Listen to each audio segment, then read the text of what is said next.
where in your chart was this grand water trine playing out, because they're the 3 areas of your life that you would have been really feeling this deep call to change and create a new future for yourself. If you have a water sign rising, then you would have been feeling this in your 1st house of self and identity, your 5th house of children and fun, and your 9th house of travel and broadening the mind and future things. That's very much about the self and future plans and newness, and also children and joy. That's where you would have been feeling the resurging and the restructuring that the retrogrades brought.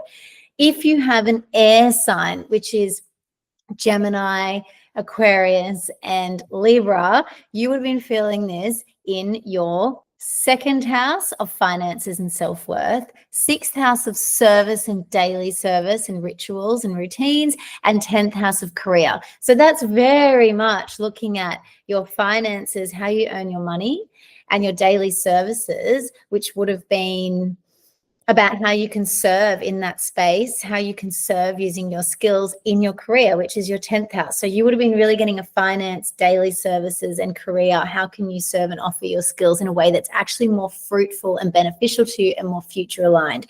If you have an earth sign rising, which is Taurus, what are the earth signs? Taurus, Capricorn, and Virgo. Okay, if that would have been, you would have been feeling it in your 3rd house of local travel, time management, and communication, study and learning, your 7th house of relationships, and your 11th house of future friends and future communities and future dreams. So that's very much a lot of futuristic. That's relating, local community versus broader community. It's studying and learning, talking, communicating, and how you're doing that while relating in intimate relationships.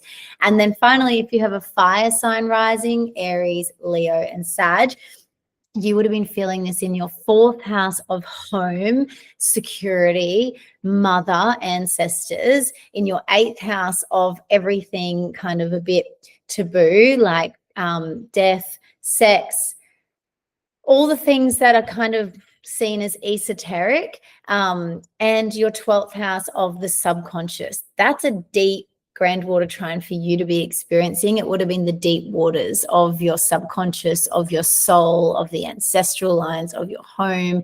There would have been a lot bubbling up and surfacing there. If you know how to do your chart, just go to astro.com, look it up, and just click the with transits button so that you can see where that grand water trine was hitting, which is where you got all the retrogrades and all the supportive healing energies for change.